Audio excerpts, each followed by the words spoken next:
Welcome, Bonnie. Yeah, thank you for being here. Uh, Thank you so much for having me. It's so good to see you all this morning.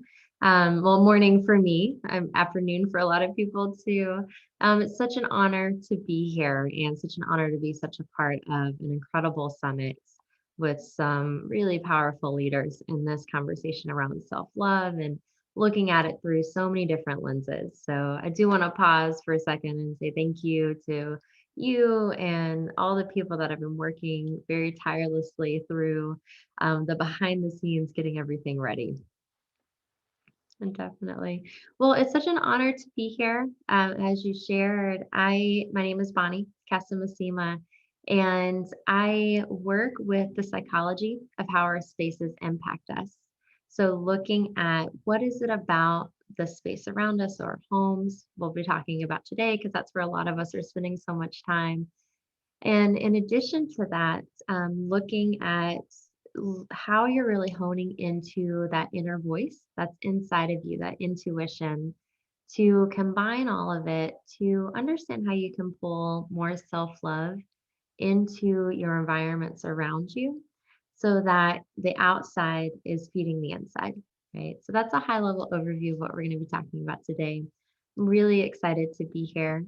I do have visuals. I'm a very visual person that'll guide us through it. So I'm going to see if I can share my screen and get that pulled up. But can I get, I know we're all on Zoom, like any thumbs up? How's everybody doing out there this morning or any kind of other emojis?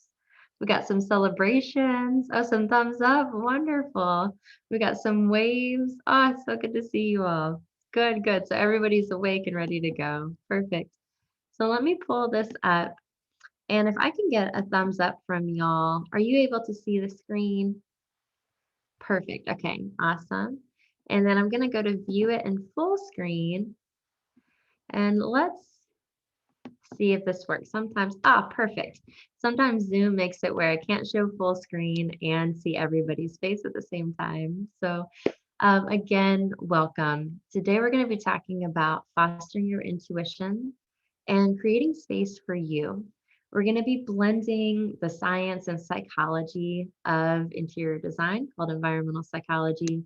And we're going to be going through a lot of activities to get you to hone into your intuition, and then you'll walk away with some tips and tricks of how to pull all of this into your space, but it's all going to be focused around the space for you today. So if you don't already have a pen and paper, feel free to go ahead and get that to get ready for some of our activities that are coming up. If you don't have a nice beverage of choice in your hand, feel free to use this time to go ahead and get settled in to our session. And I'll go ahead. I introduced myself as an overview, but here's just the official hello. It's great to be here with you. Here's a little bit more information. I'm honored to have my own consulting company and education organization in a Reef People Place, where I really research and understand what is it about the science of our spaces and how does it support that magic that's inside of us. I'm honored to also be a professor in this conversation. So I take the research very seriously. But as you could probably already tell, it's all about having it be a human conversation, right? How do we make this really accessible and actionable with you? So there's my contact information if you want to dive deeper after any of the sessions, or if you have any other questions beyond what we're covering today. Awesome. So y'all ready to dive in? Got some thumbs up. Yeah. Awesome. So let's take a second and kind of presence ourselves to the moment right here. Okay. Let's take a deep breath in through our mouth. Hold it at the top. And then exhale through your mouth again. Just get aware of we've probably been running around doing a lot of things today so far. Be here right now. And as you tune into that, think about in your journal a question around what does self-love look like for you? And I'll hold space for a minute so people can fill it out. I don't want to lead the witness here.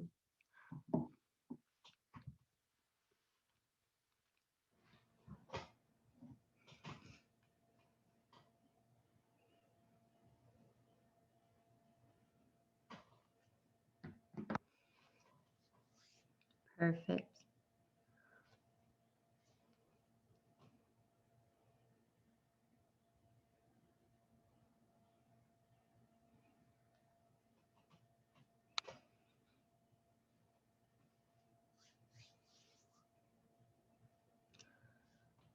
Let's spend about 15 more seconds on this. Eloah, I love your cat.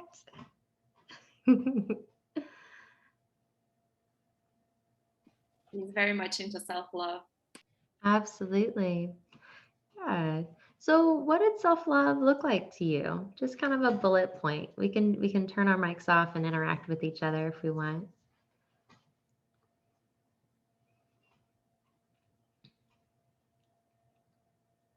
Perfect. Well, I know for me, self-love is when I'm able to make time to go to the pottery studio.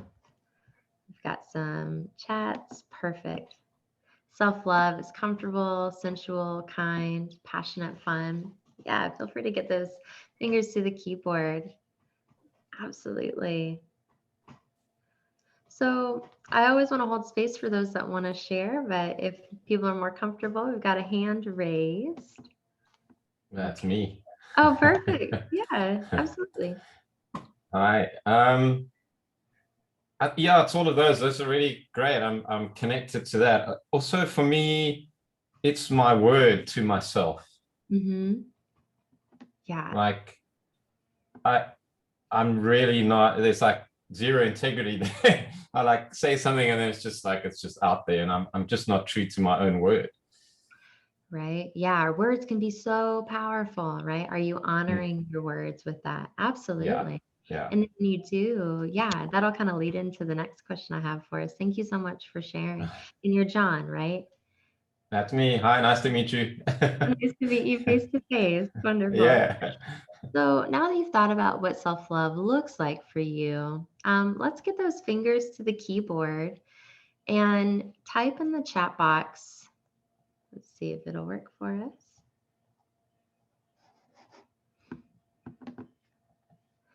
How do you feel when you prioritize? When you prioritize that space for self-love in your day-to-day or maybe your surroundings, like how does it feel for you?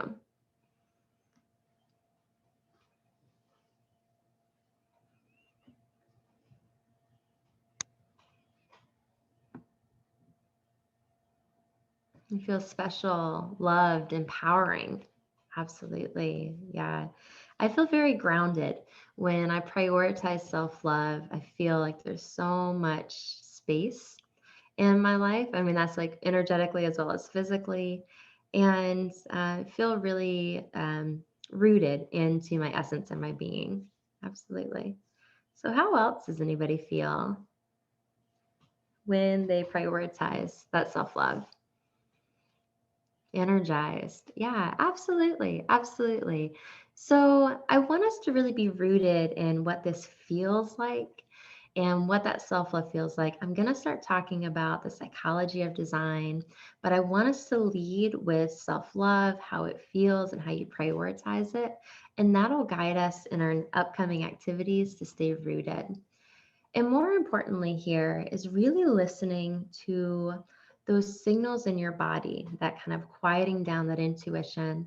People are very quick to say, so open, right? You feel it, right? There's this overwhelming sensation in your body often when we can articulate what it is when we prioritize that. Yeah, free to be simply me. Absolutely. So keep these notes on prioritizing self love. And let's go ahead and set the context. I'm trying to make it where y'all can see the slide. So let's set the stage, right? As we're looking at self-love, and now we're going to shift into the psychology of design and how it all ties together in the end. So we spend, let me see if I can minimize this. We spend nearly 90% of our lives indoors. 90%. If you're lucky, maybe you spend a little bit more time outside, right? But nearly 90% of our lives are spent indoors. And often those spaces can look a lot, let's get this going, like this. I know I certainly spent some time in these spaces. Maybe they're like this, right? Maybe if you're lucky on your birthday or a holiday, right, you get balloons, and that's really exciting for it.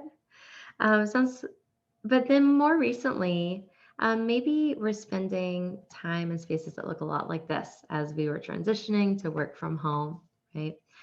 The key takeaway with this is it sounds like the key takeaway is our spaces impact us, right?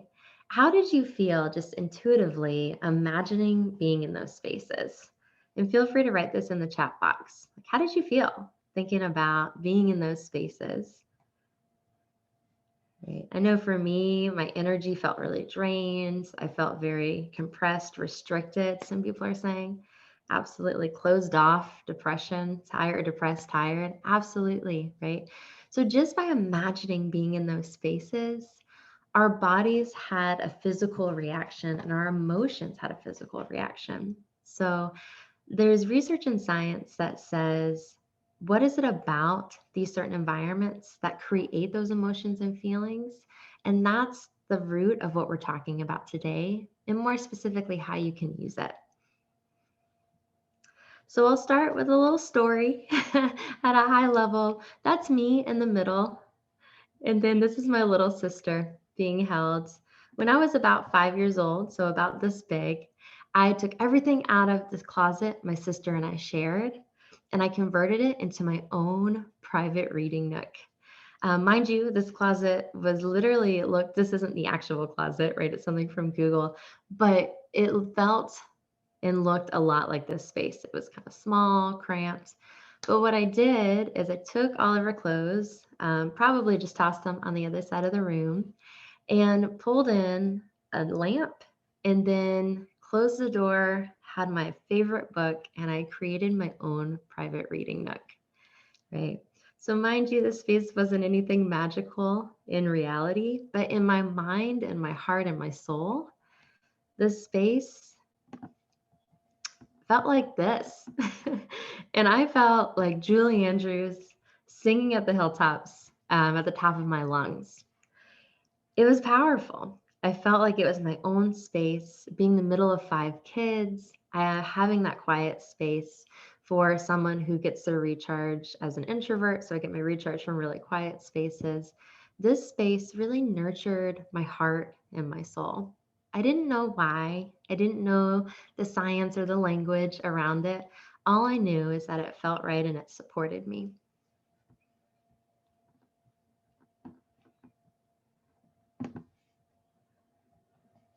So turns out there's a whole field of psychology around why I felt how I felt in those spaces. And what we're doing is we're looking at the psychology of our connection with nature. I saw a few people, they like to camp a lot. So please, by all means, if you can spend fewer than 90% of your lives indoors, get outside. Absolutely, that's the best we can do. But it's really looking at taking the research of how we feel, our emotions, our psychological responses, and taking it into the design of our everyday spaces. And it doesn't mean we have to start from scratch, but we'll get to that. Maybe you've seen conversations within this. The work is within environmental psychology and biophilic design, but perhaps you've seen Feng Shui, you've seen Marie Kondo's life-changing magic of tidying up, right?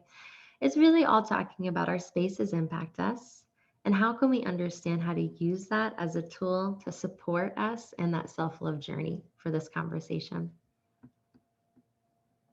Wonderful. So I'll just ask as a quick question, we get our fingers to the keyboard. Has anybody heard of, these books or this conversation or topics before? We'll see what people are saying. Wonderful. Yes. So Oliver is saying that you've heard of these conversations. I've had the Feng Shui book. Wonderful. Yes. Yes. So this conversation, I like to say environmental psychology and Feng Shui or Feng Shui are, they're really close sisters, right? So I by no means am a Feng Shui expert. Those are people that are masters in their fields. But I have been spending the last decade plus in researching the psychology of how our spaces impact us. Yeah, Marie Kondo, absolutely. She's changed my life as well. Wonderful, wonderful. So there's a conversation and a science to this and how we can use it to support that self-love. So just as a high level, right, we love Marie Kondo. How can spaces impact us? Let's look at one quick example just to root it in that research and the science for you in a really human way. So we have all these beautiful objects in our life that surround us, and many of them spark that joy that Marie Kondo says. But maybe sometimes we've got these little trinkets throughout our space that create a subconscious cue of stress. Absolutely. Space holds so much energy. Yeah. So what can happen when we see that snake that maybe a friend got you with the best of intentions because they said that you love hiking and you love nature, so I found the snake for you. But in reality, when you see a snake based on your experience, it actually can stress you out. So maybe you were approached by a snake on a hike, but your friend didn't know that. So if it is something that cues a stressful response, what's happening within our psychology and biology is it can engage our amygdala, which is in one of the oldest parts of our brain, and it starts to cue the response of fight or flight. So when we're doing this, we actually go through fight, flight, or freeze, but the ones we talk about most are fight or flight. And when we see something that cues the stressful response, often on a subconscious level, it can increase our blood pressure, it can increase our heart rate, our muscles can tighten, and we can even create fists a lot of times. What's really powerful with this connection is that it can take us up to 4 hours and sometimes over 4 hours for our bodies to return to that resting state. And when we're in that resting state, that's where we're able to reduce our stress and have a lot more energy for the elements within our lives that allow us to thrive, such as prioritizing self-love, right? So imagine if you had just a few items in your home that created that response that put us in fight or flight and increase our blood pressure, etc. And what's happening there is our blood is going to our extremities and getting away from our organs, and therefore it can't remove the toxins that the blood is responsible for. So imagine if you just had a few items in your home that cued this stressful response. Our bodies can often be in a heightened state of stress throughout the day. So we know that that's something that can negatively impact us, right? We can also look at this conversation and how we respond to cues within our environment to the positive, right? So let's take, for example, items that cue a positive response for you, right?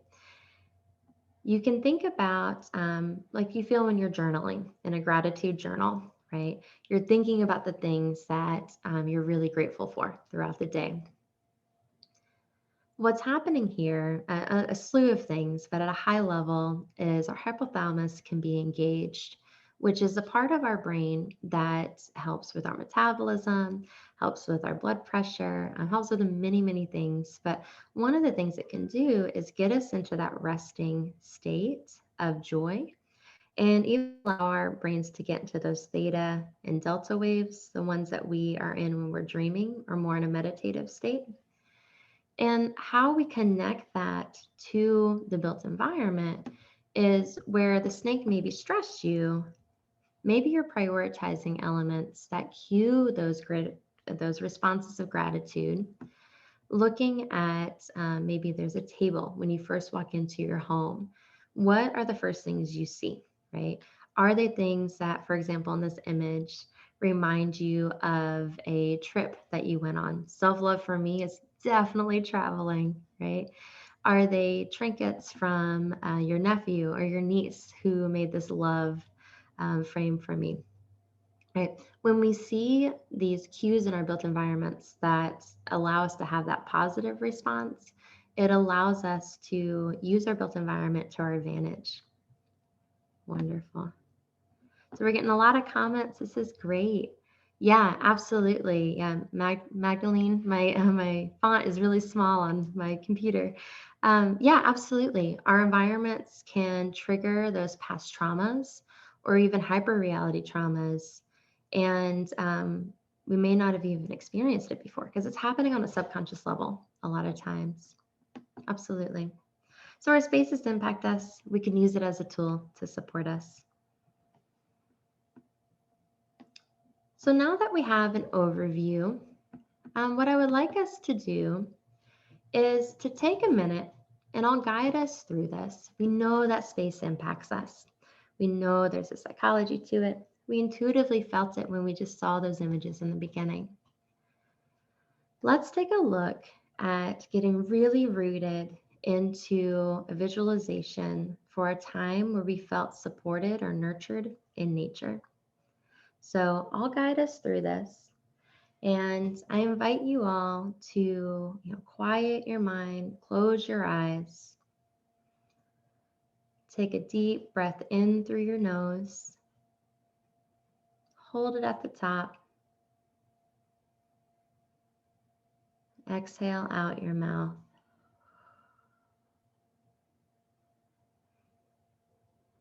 Take a deep breath in through your nose, appreciating the time you've taken to honor yourself being here right now. Holding it at the top and exhaling it out your mouth. Continue that breathing as you imagine going to a place in nature where you felt nurtured, where you felt supported.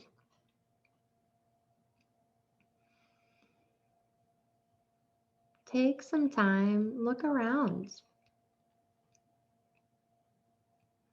What do you see? Is it the scene of an ocean, perhaps? Perhaps you're at the treetops in the middle of a forest, or even on the forest floor.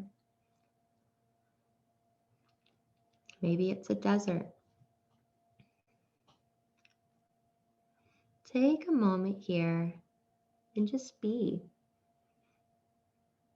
Be with the space that you're in nature, and notice. What colors do you see? What smells do you smell?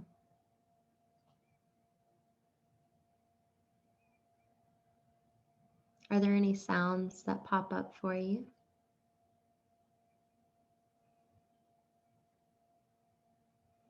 Are there any textures that you notice, that you feel around you?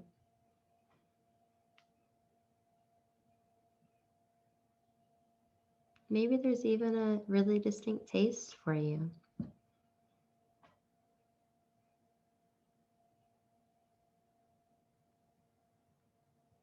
Let's take a moment here and observe. What are those elements? What are those colors? What are those textures around you? And how does it make you feel?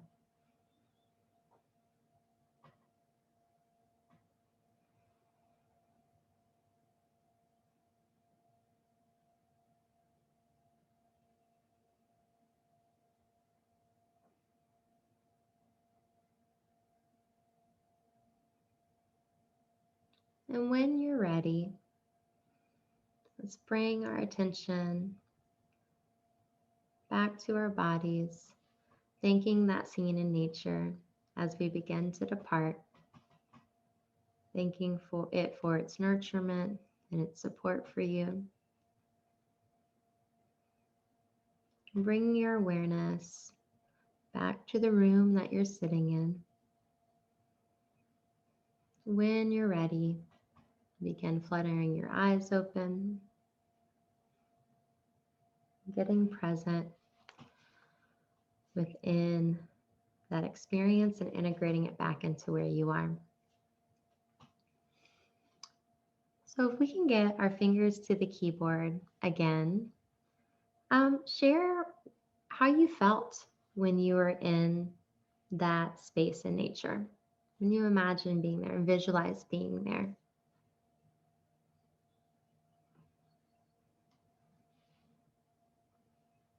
Free and at home. Absolutely. Yeah, very rooted, peaceful. Absolutely. Felt adventurous and awe, excited, blissful. Absolutely, right? We feel it really instantly. We know it when we quiet our minds and tune in. What are those elements that support us in our spaces, right? Felt very happy, calm, joyous. Absolutely, right? Wonderful, wonderful. So let's hold on to those feelings and think about what elements nurtured you in that environment. Did you notice any colors? Did you notice any water or movement of air? Like what stood out to you in that experience that helped contribute to that overall feeling that you mentioned?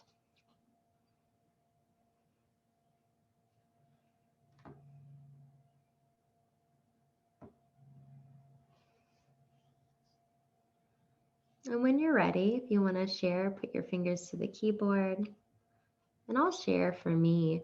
I remember I went to a place where I was at the top of a pine tree when I had to give my sister's closet back to her.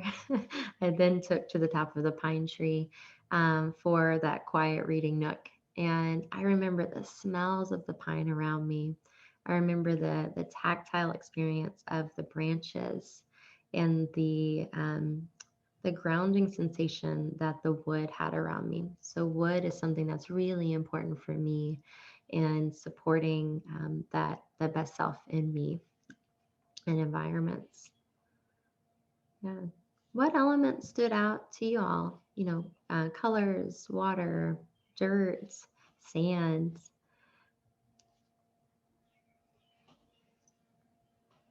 And feel free if this is something that you want to just keep in your journal, that's absolutely okay. This is a session for you. But take note of those specific elements because that's what we're going to be honing in on to create that self-love in your physical space. We're using the psychology of our connection with nature, known as biophilia, and we're pulling that experience into the built walls of our daily lives, right? And what's really powerful here is you can engage all of your senses. So as we're rooted into that space in nature, let's think about one small area in your everyday environment that you would like to kind of focus the following activities on so you can walk away from the session with some really tangible action items. Wonderful. Yeah, so running stream of water, the feel of the rock are some of the things that felt really tangible in the space. So take a minute here and think about a space that you're in every day or that you see very often. It doesn't have to be every day. And this is the one small area that we're going to be talking about with bringing all of this information with connecting with your intuition to the physical space to help feed that cycle. So sometimes people look at even, their nightstand because it's the last thing they see before they go to bed. It's the first thing they see when they wake up. Some people choose their meditation area, if meditation is a practice of theirs, because that's also a practice that supports their self-love, right? Some people choose their desk, right? Because they love what they do for work and they're sitting at their desk all day. So they want to surround themselves with things that really nurture that connection of nature into their physical space to support that self-love within them. So whenever you have a space, could I get maybe a thumbs up just so I know that I'm going on the right pace? I never want to rush people in their thought process.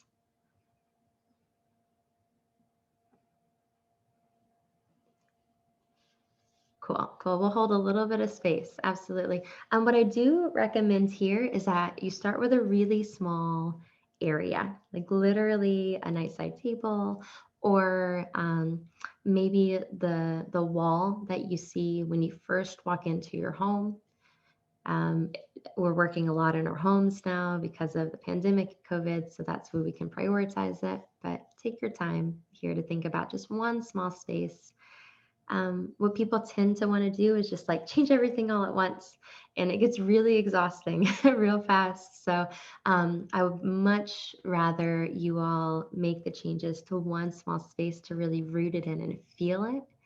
And then you can take that same activity to other spaces in your environment.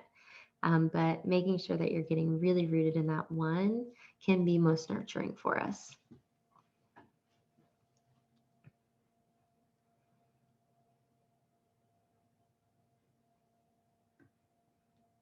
So hold about maybe 15 more seconds for everybody, and then we'll shift to the next section.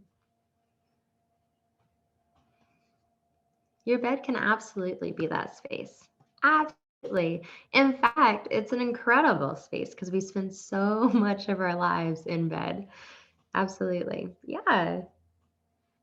And when you're thinking about intuition, often we're most connected to our intuition when we're sleeping because our brains shift from our typical state into those theta brain waves, which allow us to, often have really strong dreams and kind of work out a lot of problems in our dream state. Even if we remember our dreams or not, our bodies are working through them. So the bed can be a really excellent example.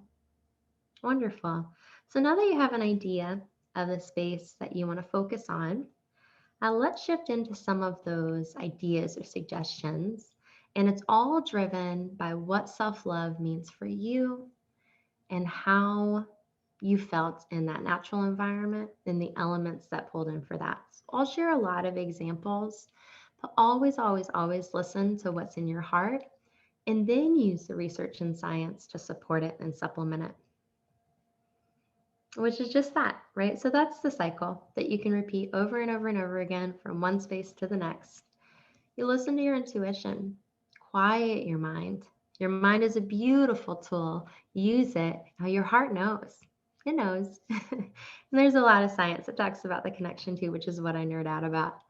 But you use those insights to support you based on conversations within Feng Shui, based on conversations within environmental psychology, or other ones, right? So that's the cycle. So some things you can think about that's really essential when you're pulling in the concepts within biophilia, and I'll minimize my screen again so you can see it, is we want to make sure we're engaging all of our senses when possible. A lot of times our spaces are very focused on our visual stimulation, but if you're thinking about a bed, for example, right? What was it about that natural experience and the textures around you that were so supportive?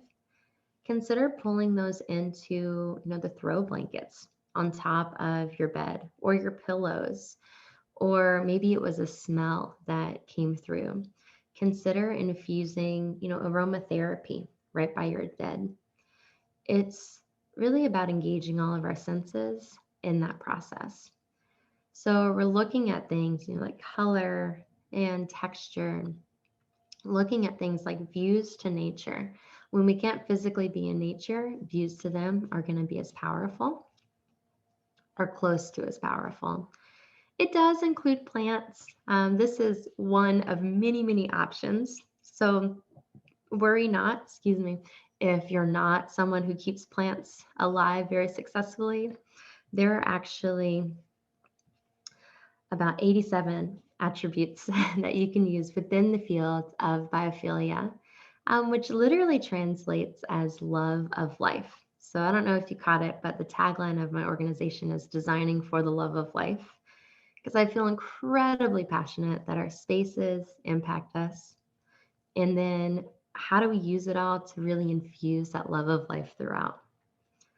So the goal here with these nearly 87 attributes is not to do them all.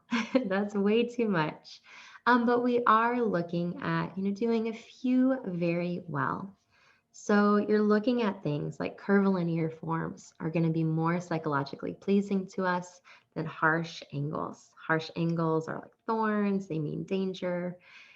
Curvilinear forms are ones that we feel very calmed by.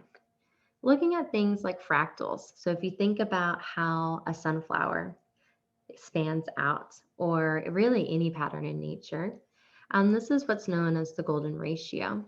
And when we're looking at things within that ratio, it helps our bodies to feel really calm. So the Acropolis in Greece is an example of a building that's designed with the golden ratio. Things are within proportion for you. You're looking at things like light and space.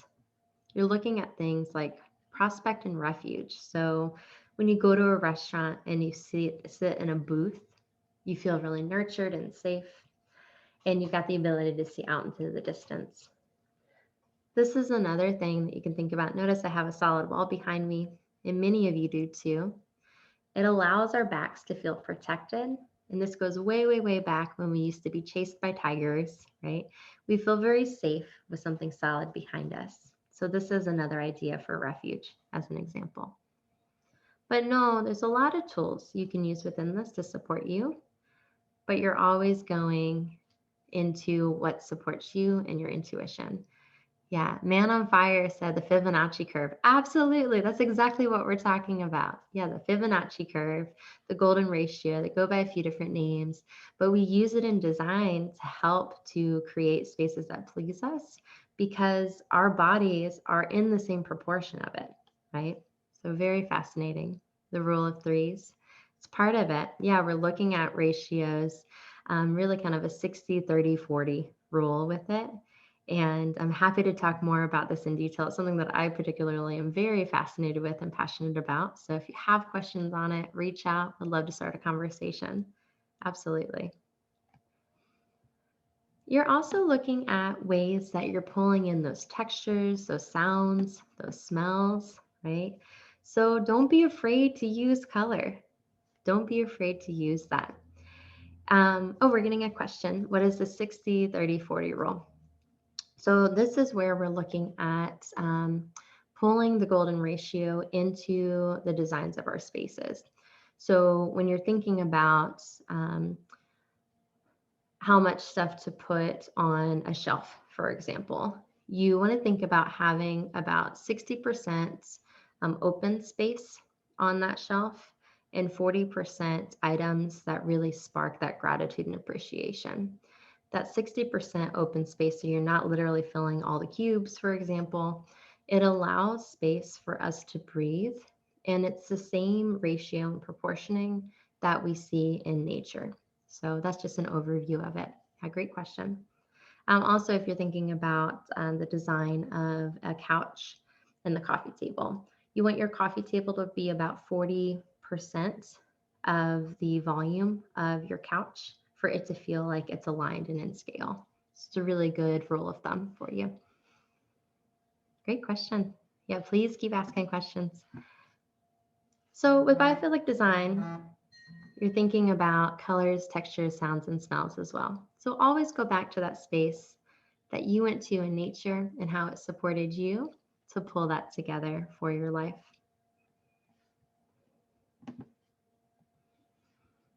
And you set your intention, right? So here are some fun ideas. A friend that I helped, she was working from home, but also was a sound healer. So she's at Positive Sound Vibes on Instagram. Check her out. She's awesome. But she said, hey, I'm working from home. I've got like all this technology. How do I still create this really meditative space for my sound healing and my sound baths? So we worked together, reoriented a few things. And her desk was in a different space in her room. So we looked at her existing items and then prioritized the intention that she wanted first, was that was grounding and calming, but it also had to support work. So she wanted to be able to stand while she was working, but then hide it when she wasn't, right? So we looked at a screen to create that room separation. So when she's working, she's got views to nature. When she's not, it tucks away. And it creates that priority for her sound healing in that space.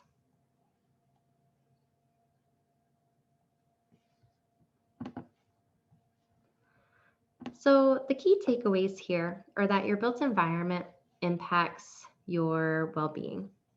Just like healthy eating or an active lifestyle, your spaces impact you. There's a lot of research and science around it. I shared a quick overview of what that is today, but know that it's a tool in your toolbox to supporting that self-love journey. So this is an activity that you can do later today, but think about a scavenger hunt. So the big thing with this is that you don't have to go and create all new. You don't have to go buy all new, right? Often a lot of the elements that you thought about in your visualization are in your space already. So think about that one area, so such as your bed, right? And what's one element you want to bring into that area that nurtures your self-love from a visualization? Feel free to take a quick snapshot of the slide if you'd like. You'll get that from another part of your home, for example. So maybe it's an aromatherapy or a diffuser and you're pulling it by your nightside table. Maybe it's a textured surface for your bed, right? Then you bring that into the small area. And what's most important here in the activity is that you reflect on it daily as you honor your self-love practice, right? So for me, for example, I like to meditate in the mornings as part of my self-love. I was also really drawn to that texture of the tree. So I pulled an element into the area that I meditate every morning that reminds me of that texture of the pine tree to help me get rooted into that connective space that I was in nature in the physical space that I'm spending that nearly 90% of my life. So it's all about making modifications and then reflection. What works, what doesn't. Make modifications, reflection, what works, what doesn't. Because as we're leaning into self-love, we're leaning into that upward spiral of growth and you're constantly evolving. So honor that by listening to what supports you. Here are some just visual examples, such as textures. We talked about the sound healing, talked about the table that you did when you first walked in. Here's a little nook in my room for meditation. So here's that example that I pulled in that table in the middle. It's actually an upside down basket to bring in that wooden texture, right? But whatever it is for you, maybe it's a running fountain that you set on your tabletop. They make tabletop ones, right? It's all about engaging all of your inner or all of your senses and pulling that together to nurture you.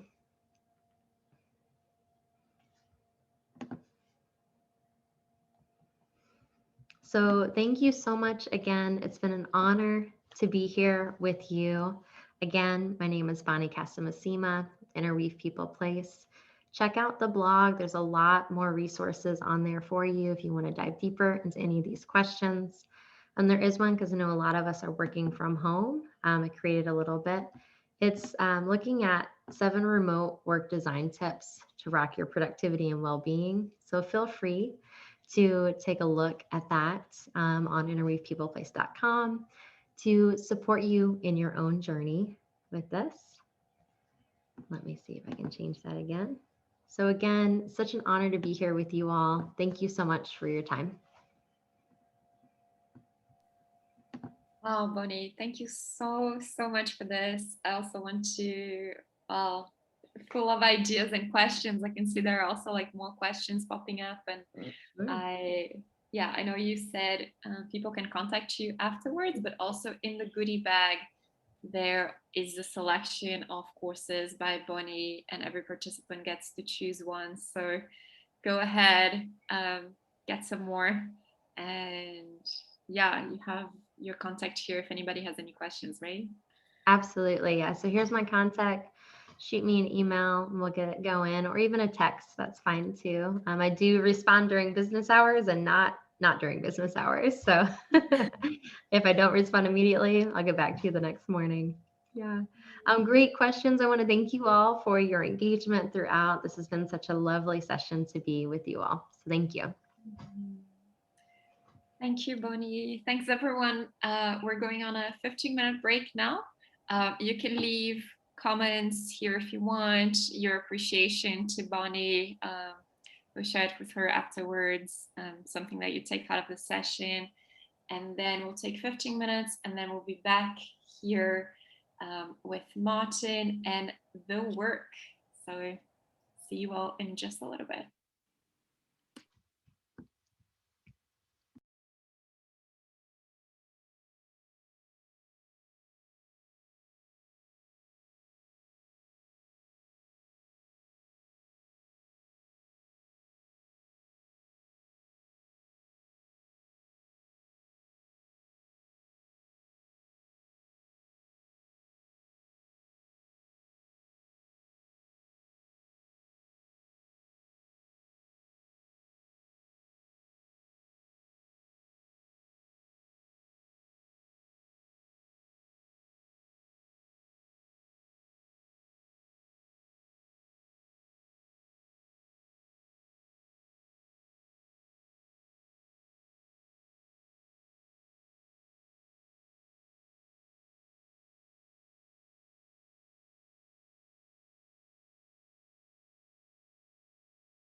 And as she stood,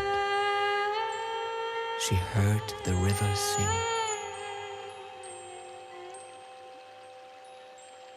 You'll always be, you've always been.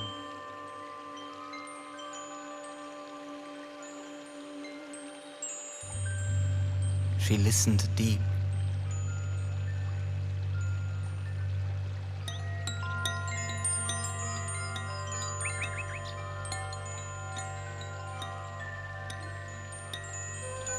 And heard her own heart's song. I belong. We belong.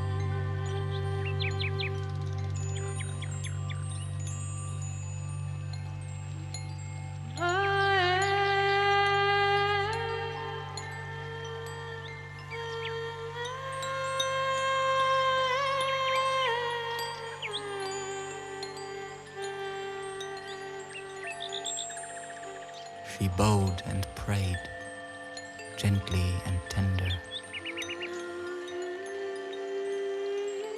We forgot. May we remember.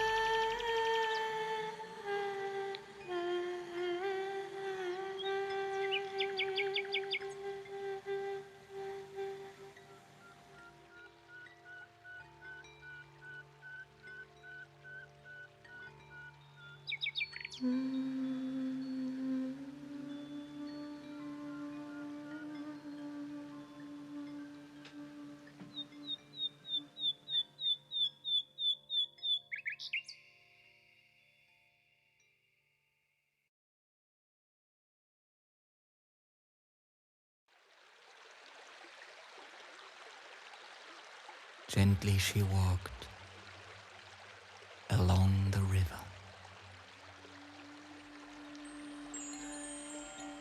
With every breeze, she felt a shiver.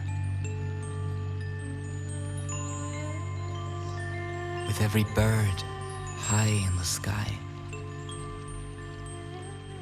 tears of sweet pain filled her eye.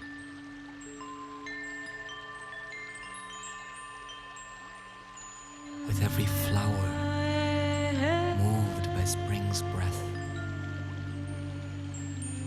her care was fueled for life and death.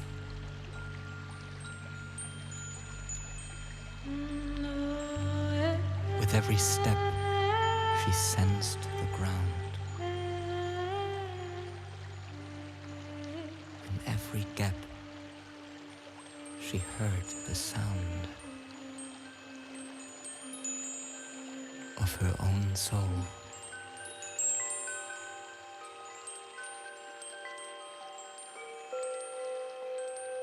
Amidst the living whole.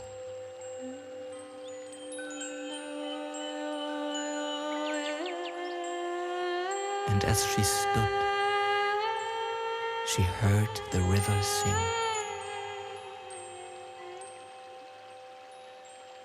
You'll always be, you've always been.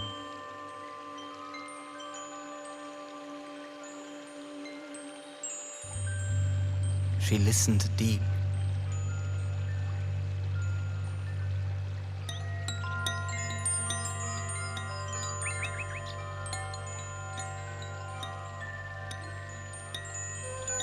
And heard her own heart's song. I belong. We belong.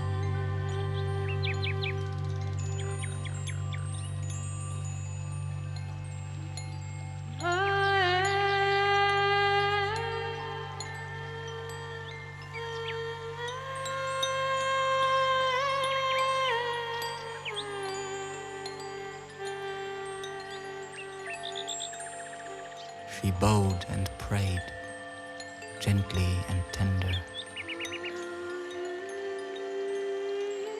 We forgot. May we remember.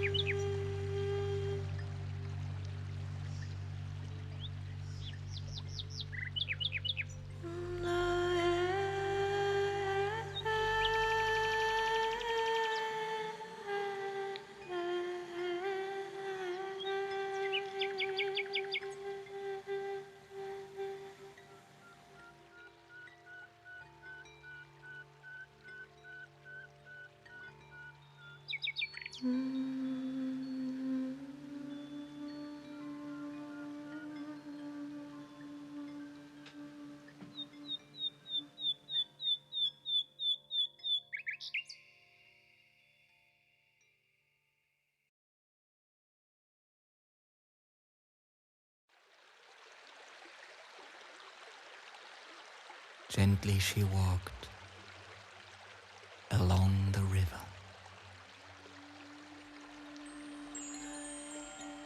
With every breeze, she felt a shiver. With every bird high in the sky, tears of sweet pain filled her eye.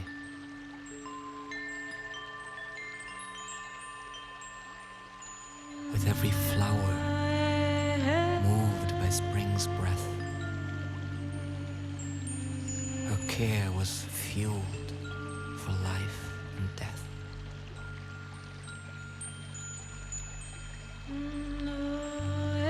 With every step, she sensed the ground. In every gap, she heard the sound of her own soul.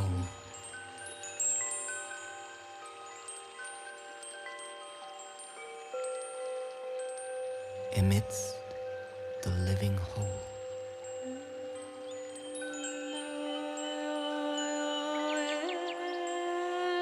And as she stood, she heard the river sing.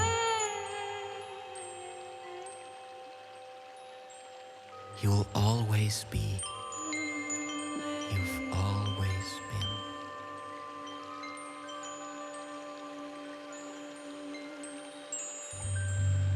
She listened deep.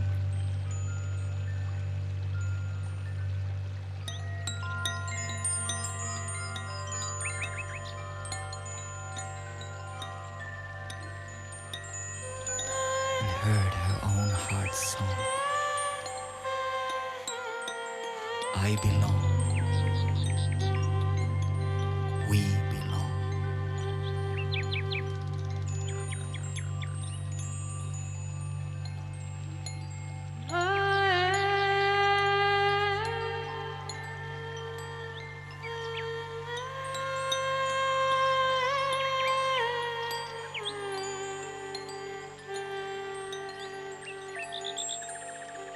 She bowed and prayed, gently and tender. we forgot. May we remember.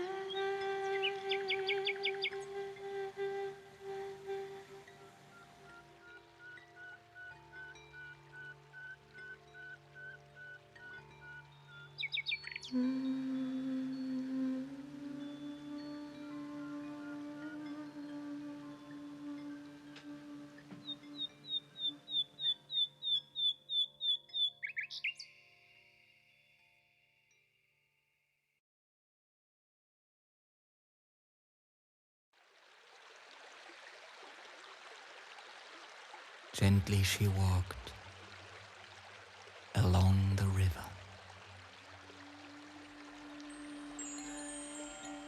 With every breeze, she felt a shiver. With every bird high in the sky, tears of sweet pain filled her eye.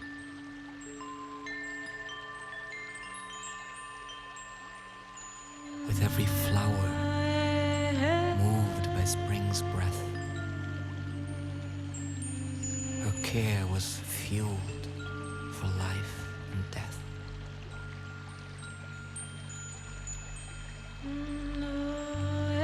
With every step, she sensed the ground.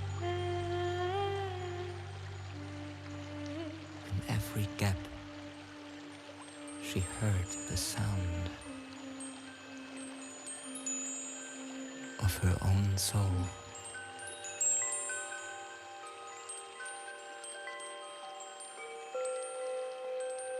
Amidst the living whole.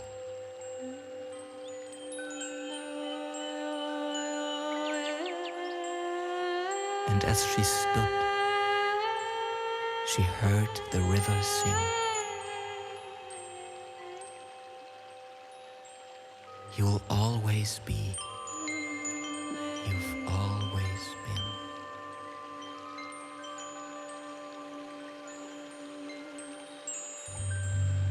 She listened deep.